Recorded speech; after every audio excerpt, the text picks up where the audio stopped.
Hello Year 6, welcome to today's maths lesson. Now we are building on what we did yesterday with ratio. So we are looking at solving some problems where we have to work out if something is related to something, can we learn more information from it? So to do that, we're going to move into my screen. I'm going to go through quite a few things with you, and then you'll be cracking on today. So it's similar stuff to yesterday. Not exactly the same, but kind of similar to yesterday. Okay, let's go into the screen. Dive into some more of these ratio problems. So it's a little bit like yesterday. Let me move my face just to there. So if I told you that, this is kind of the thing we did yesterday, but if I told you that for every 4 blue counters, we had 2 red counters, then my ratio, and the way that I'd write it down, is 4 to 2. And then I would write the letter above that as well. So I'd say that that's blue and that's red. So then if you were to be told that if he has 10 red counters, how many blue ones are there? Well, yeah, if I'm using counters, I can make sure that I've got 10, and I'll do them in lots of 2s. So I would have, move from it, those 2, and then another 2 and another 2, and then there could be one more 2 at the bottom. And 1 there. So I've got 10 counters.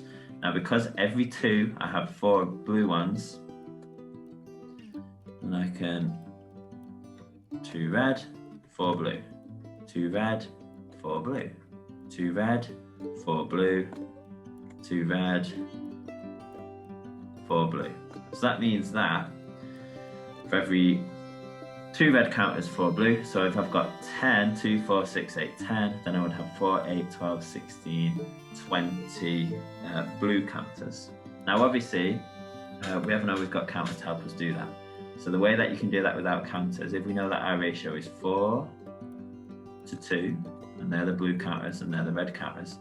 If I know that I've got 10 red counters, then I'm going to write the 10 on the red side, and then I'll look and I go, how have I got from that to that? And some of us used this yesterday, and I think those people were successful. Well, I've times by 5. So if I times by 5 on this side, I must times by 5 on this side, because I've got 5 lots of that 4, which is going to get me to 20. So there are 20 blue counters. Okay, let's just look at one more quick one. So let's say I was telling you that in our class, I know I do this quite often, in our class there are 4 boys for every 3 girls. Okay, it's not true, but we'll go with it. And then I told you that, well, if there's 21 girls, how many boys there will be? So on the girls' side, because we're talking about 21 and we're talking about the girls, I'll write it here. And then, same as before, I work out how have I got from that 3, how many lots of 3 are in 21? And it is 7, so I've times it by 7. And because I've times that by 7, I must times this by 7. Whatever I do to one side, I do to the other. 4 times 7 is 28. Okay, might get questions. That's the kind of the simpler end of the questions.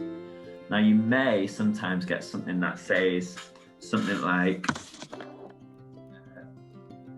Mr. Simister has got 7 ties for every 5 shirts that he owns. 7 ties for every 5 shirts that he owns. And then the question, actually no, forget that. I'm going to skip that for now because I'll just confuse us. Let's get on to this word problem. So, Mrs. Bugton has a large selection of books at her house. And we're going to underline the important bits. For every 2 adult books, she has 5 children's books. Now, as soon as I see something like that, I know it's a ratio because it's saying like for every something, there is something. Or it has a ratio of something to something. So I'm going to write it down. So it's 2 to 5, and then I'm going to write down a letter or something at the top that's going to help me know which one's which. So for every 2 adult books, there are 5 children's books. If she has 35 children's books, how many adults books does she own? So 35 is going on which side? It's children's books, so it's going on this side. And I say, right, well, how many times did I have to multiply to get from that 5 to that 35? And hopefully you'll agree with me that it's 7 times. So I'm also going to multiply this by 7. So that's going to be 14. Okay. Similar question on the next one. So I need to write the answer actually, because that doesn't tell me the answer. If she has 35 children's books, how many adults books does she own? 14. And I just checked, does that make sense? She has less adults books than children's books. Yeah, I'm happy that that makes sense. Okay, next one.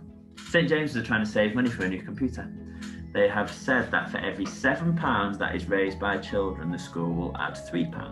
For every £7 that they're raised by children, the school will add £3. I put in my ratio. It's the first thing that I do. This is what's been raised by children. That's been what's given by the school.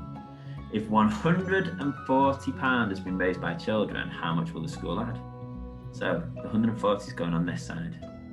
Now obviously that's quite a lot of times, but if you realise that 7 times 2 gets me to 14, then that must mean that 7 times 20 gets me to 140.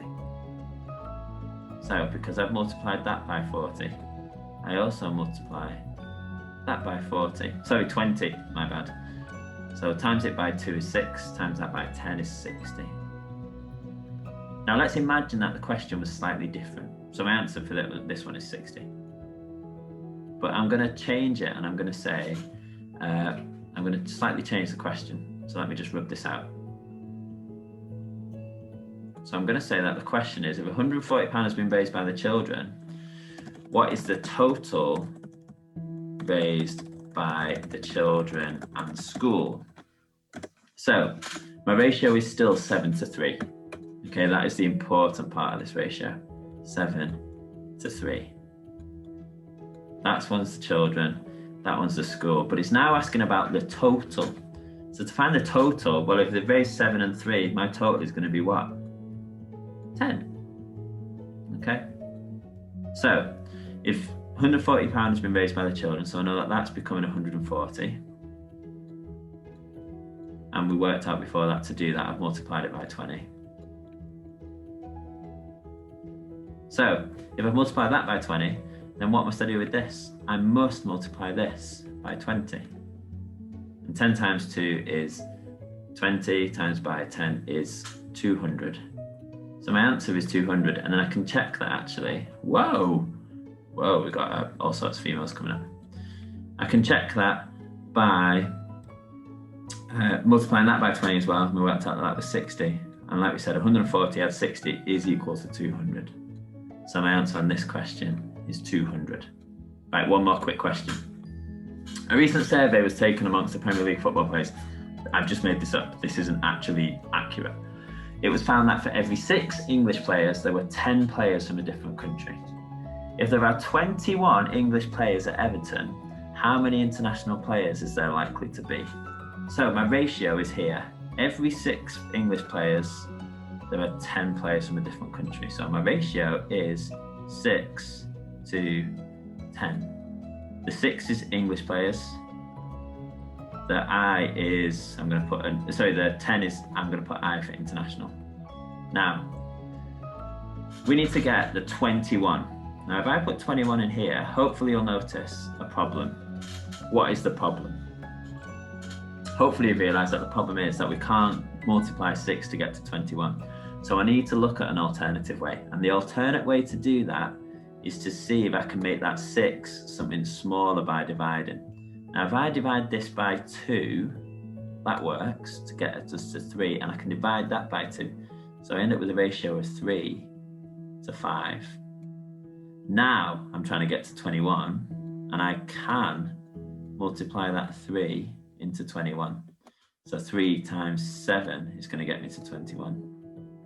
So if I multiply this by 7, I must multiply this by 7.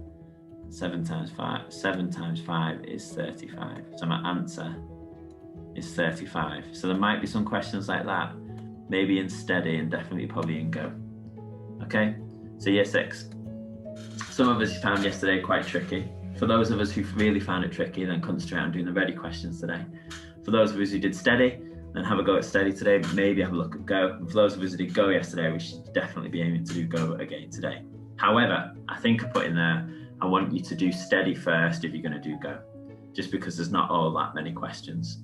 So do steady first and then move on to go. Okay, year 6, give it a good go, and I look forward to seeing your work. and I will see you in the next marvelous, magnificent maths lesson. Goodbye.